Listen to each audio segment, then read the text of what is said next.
So yeah, this is I'm going to be doing two things. So my brief is to kind of do a presentation, but also to act as a discussion for what Lois was saying. So I've made various notes as you've been speaking, on the basis of the readings that you said. This is my current email address. From the start of January, I've been starting a new job in Edinburgh, but this email address should carry on working because I'll carry on with my NCRM role. I'm going to be talking about this theme of continuity and change and drawing on a project that involved a whole number of partners, sponsors. The logos are here, and that's not an exhaustive list because I've got the NCRM on there as well, so that should be there. And I'll aim to speak for 20 minutes, and then we'll have 25 minutes for questions and discussion of the questions that we raised. Because like Lois, I'm going to raise a whole bunch of questions, but not necessarily give you definitive answers.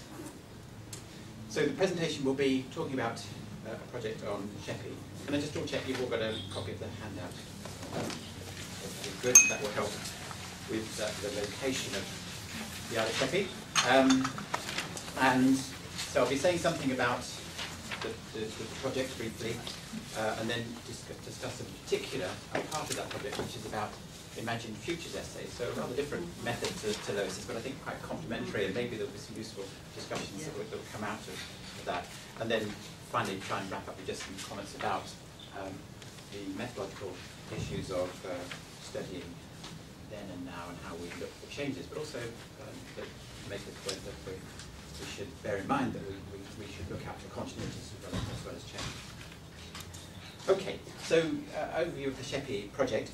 This was something funded by HEFCE, Higher Education Funding Council for England, as part of a whole bunch of projects that were under the umbrella of the South East Coastal Communities Project. And this particular project ran between 2009 and 2010. And here are the various members of the team, including, importantly, UK Data Archive. And I guess we will be talking about the importance of archiving and use of archive materials as we go through. Our particular project focused on two things. One was to look at the kind of legacies of the Royal Naval Dockyard in Sheerness on Sheppey, which closed in 1960, but the legacy of that change continues to be present, and fascinating that we have a joint connection in relation to steel, because one of the industries that was brought in to replace the dockyard work was the Steelworks on Sheppey. I'll say a bit more about that. And the other part is the young people's imagined futures, and speaking mainly about that particular material. This is a very partial restudy of a much bigger project that was undertaken over some 10 years by Ray Powell and his research team in the 1970s and 1980s. The most famous publication from that was this book, Divisions of Labour. Ray Powell sadly died last year, but he was a great resource to us in terms of our going back and doing a restudy on Sheppey, and told us a number of things that we wouldn't have known by looking at the archive materials. But interestingly, he wasn't always right. He was adamant that all the photographs in this book were his, and they weren't. So, that doesn't mean to say that if you've got the original researcher available to you, don't always take what they say as correct. Sheppey. I should say, and I'm very aware this is a kind of UK-centric slide, but I'm hoping that even those colleagues from outside the UK will know where London is. And then Sheppey, this county here is Kent. I should say I come from Kent. I come from a little village just down here. And the project is looking at the Isle of Sheppey, which is the place here with the dot on. Just before we leave this slide, I just want to ask you to remember, Gillingham is here, and Sittingbourne is here. The reasons for that will become apparent later on. The other thing that could help to put the Isle of Sheppey even further on the map than sociological research is that this is the favoured location for Boris Johnson's project about an airport in the Thames. And if anyone asks you what you think of it, it's a bad idea. Because just to the north of Sheerness, there is a wreck of a World War II American munitions ship, which is exposed at low tide. with enough TNT on it to swamp the Isle of Sheppey should it blow up. So wherever else you think a new airport might be sited, Boris's idea is not a good one. You must have Twitter that. Do I? Yeah. It's certainly very well known on Sheppey. Okay, the other thing about Kent is that it had in the 1970s and still has a grammar school system, and grammar school is like the elite secondary schooling system, and there were no grammar schools on the Isle of Sheppey then or now. Okay, this is a closer up map of the Isle of Sheppey. You can see here the Steelworks. The docks that were closed in 1960, the Royal Naval Docks, it's still functioning as a port. The docks that were closed in the 1960s were here, and one of the new industries brought in was steel, but sadly that hasn't survived the restructuring that you were talking about. Other things just to note here, well, I was fascinated by what you were saying about anonymisation of place. There is no way that anybody doing research on this, so Ray Powell, even if he tried to give this a pseudonym, it just wouldn't have worked. It's an island, and it's so distinctive within this context that he anonymised his participants, but he didn't give it a pseudonym as a place. And I think that would be an interesting discussion to have. The other thing just to ask you to bear in mind is that when you were talking about sort of class and community and how it's embedded, in some of the essays that I'll be talking about, knowledge detailed knowledge of place was important. So one of the things that we had explained to us as sort of outsiders was that when people said, I was born in Sheerness and I retired to Minster, that is upward mobility. So both geographically it's moving up onto a sort of place with better views over the Thames estuary, but it's also social mobility upwards as well. And so that thing about detailed local knowledge that comes from ethnography is borne out there, because otherwise we would have just, in reading these essays, missed the importance of that point. Your research site also had something about prisons. Is that right? I read something in your paper about prisons? That was Shum. Oh, okay. Right. Anyway, Sheppey was also a location of prisons, plural, here. And when Ray was talking in the book about Sheppey, he described it as a portrait of an industrial island. What's happened since the book came out 30 years ago, is that a lot of the industries have declined. So it is also more appropriate now to talk about it as a post-industrial context. Okay, the original project was based on an extensive mixed methods range of activities. One of these methods was to ask local schools if teachers there, if they could set as an exercise for their 16-year-olds, the exercise of imagining themselves towards the end of their lives, looking back on their lives, and telling that story. What do you think you will be telling people about what's happened in your life over time? And there were 89 boys and 52 girls who wrote these essays, and these are archived in the University of Essex, and they are very fascinating. And quite quickly, a publication came from this, and the details are there, and it ties in with this theme about, if you're looking at what people say about their lives, and also if you look at people's ideas about where their lives are going to go, there are myths as well as realities there. One of the things that we picked up, I should say as well, it's also Sheppey is also very much a white working class area, although it's not a uniform population in that sense, in that one of the important distinctions is between those people who are of traveller descent, gypsy traveller descent, and those people who are not, and that wouldn't be immediately apparent to outsiders. Okay, one of the things that we did, because there were over 140 essays, was to look and see what people said in those essays about where they thought they might spend part of their time in their future. And of those 141, not everyone said where the action was going to take place that they described, but of those that did, 55 of them envisaged part of their lives at least being spent outside of the county of Kent. So not just off the Isle of Sheppey, but outside of the county of Kent. Here are the various destinations.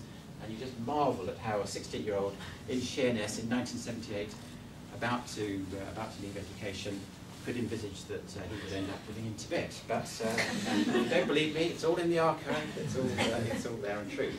And so that's kind of important in that one of the things about this area as a deprived area with high unemployment is that there is a kind of common sense take on things which says, well, it's an area where there's high youth unemployment because these kids have got no ambition. They just don't want to leave the island.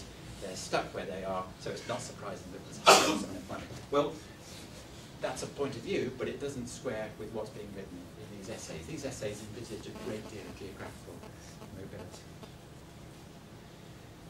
Another thing about the essays is that in addition to the essays themselves, there are also various notes, and some of you have heard this point being made before in a previous presentation. But Ray Powell had many virtues, and one of the greatest, I think, was that he was prepared to archive everything, including little cards where he had made notes about what he thought about these essays. And he didn't hold back. So he included on one this comment, this is total fantasy. And another one of Ray's particular interests was about housing and about house prices and so on, and class and income. And he's this comment, I don't know where this person thinks he's going to get all this money from, but how's he going to become an owner-occupier with a job like that? So there's a sense in which he's saying that these essays are spaces for fantasy. Dawn Lyon and I and our colleagues on the revisiting project said, well, wouldn't it be great if we got this type of data reproduced now to see what 16-year-olds are saying about how they see their futures developing?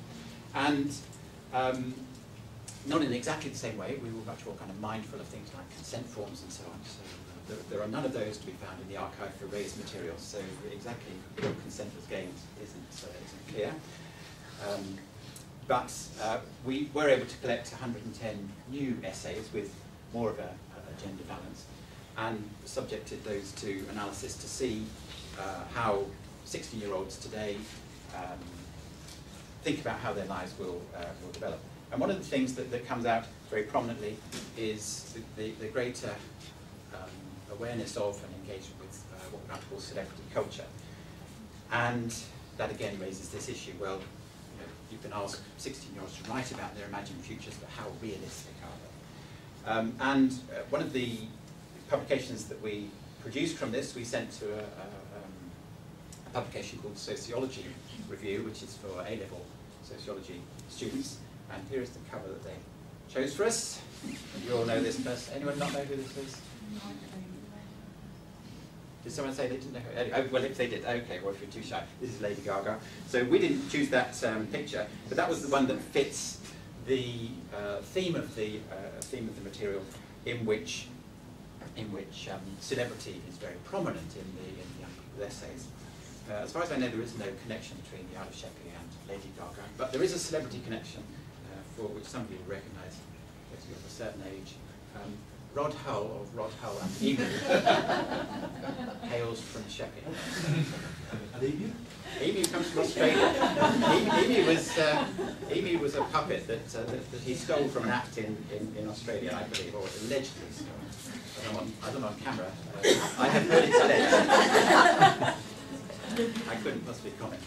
Okay. And so here are some of the materials that come from the essays. We've got on the left-hand side the 1978, some selections there, and on the right-hand side, I'm sorry it's a little bit fuzzy, the scanning obviously has affected that. But the sense is that in 1978, celebrity was much less kind of prominent, and I said to ask you to remember about Sittingbourne. So this one here in 1978. When we found a house, it was a semi-detached in Sittingbourne. I had wanted to live in Italy, but that was asking too much. But at least he made it off the Isle of Sheppey. So that's one thing there. And then there are various other things here about ending up working in factories and so on. By 2010, what we've got is a whole lot more engagement with celebrity, whether it be in relation to the Olympics and bodybuilding. This one here, I was 20, now living the dream. I had an amazing band. I had toured the world 3 times and sold 4 million records. So, well, there's no harm in ambition, as I've often been told. Another one, I arrive at my 3-bedroom luxury villa. I land my helicopter on my own helipad and walk inside. I grab my keys and jump in my Bentley Continental GTS. which is a bad idea because he's just described how in the helicopter he's been drinking champagne. But anyway, that's celebrity culture for you. This one here is a slightly different style, but again kind of taps into celebrity culture. It's someone who's thinking, well, I might do something in relation to show jumping, I might do something in terms of dance. If I do the dance thing, I want to work with Beyonce. So lots of engagement with celebrity culture, and as I say, we can think about that in relation to fantasy and reality. I thought sometimes people have said it's great if you can give a whole example, so I've given a whole example here. And this one, I haven't really got time to read through all of it, but this is someone whose entire narrative, this is the whole thing, is about how he makes a great success of his life through first playing for and then managing Gillingham Football Club, ending up with taking them to the Premiership, which, this is soccer by the way, just so the top league in the UK, and this person's narrative is just one long success of Gillingham Football Club. And you might read that and think, this is total fantasy. However, if you look at the Football League tables, currently Gillingham are top of Division 2, so they've still got some way to go before getting into the Premiership and winning the Premiership for 5 years in a row. But maybe this is not such a fantastic essay, fantastical essay after all. Okay, so what does this tell us about? Well, one of the things I guess we can talk about in this session and indeed in the NMI series altogether is this issue about ambition and imagination and the various concepts that we might use to try to make sense of how these young people are thinking about their futures. And I've put some references here to the extensive debates that there are about ambitions, aspirations, plans, strategies, expectations, dreams, fantasies, and look forward to that being the basis of discussions as we go through. One thing to note is that as a team, Dawn and I spent a very happy couple of days in the archive in Colchester and went through these essays, all 141 of them, from 1978, and then we met up over tea and said, that was great, well, these are fantastic, and what do you think? And I said, well, I thought it was really good, and the thing that really struck me was how optimistic they were. And Dawn gave me one of those looks, those of you who know Dawn will know that look, where she was just completely bemused, because she said, I didn't get that at all. You're talking about hope and optimism. I am taking here from these essays a great sense of structural constraints. So again, I think there's an interesting sort of point there about how you can look at the same materials in an archive, but not necessarily come to exactly the same interpretation. I put in some other references here too, but you were talking about quantitative and qualitative, and Jane Elliott's done some really interesting work on the 1958 birth cohort materials, which include some essays, not written at 16, but written imagining these young people's futures when they were 25. So I think this issue about sort of what is optimism, what's hope, and what's constraint is there. And so one of the things that we are kind of grappling with is this idea of Sheppey as a space of hope. Some people will know the work of David Harvey, and your work references him too. Did you know that he comes from Gillingham? Okay, so there we are. So he's a local lad from this territory, and one of the things he's written about is spaces of hope. So the point of connection between place and optimism for the future. And I was interested in your idea of sort of safe spaces, and I think that one of the things we could explore is whether imagination, how do we provide people with a space in which it's safe to explore their imaginations and their future. The theme of continuity and change, I think when we're looking at this sort of material and when we collect data in 2009-10 and compare it with 1978, it's very easy to say, what a lot of change there's been, what a lot of difference, how people now talk much more about celebrity, much more about how different things are. And that's certainly true in a whole range of ways. We're struck by those points. We're struck by how in 2009-10 many more people are talking about going on to university. And it's also true of visual methods. I've just picked out one of the photographs from Divisions of Labour. And again, apologies for the quality, but this is a photograph taken around about 1980 by Ray on Sheppey, and we can look at that and say, gosh, you know, how times change. We might look at the hairstyles and the clothes, we might look at the activities and so on. So I think it's very easy to be struck by the changes that there are when we look at data from the past and compare it to now. But the point of this session is to open up the idea that in addition there are continuities as well, getting near to it. And so one of the things is that when we're looking at data from 30 years ago and now, we might need to bear in mind that in 1978, one of the essays famously said, and then I had my 50th birthday when I was old. And I was moved into an old people's home. And then, you know, I spent my last years there. Even in 1978, that was odd.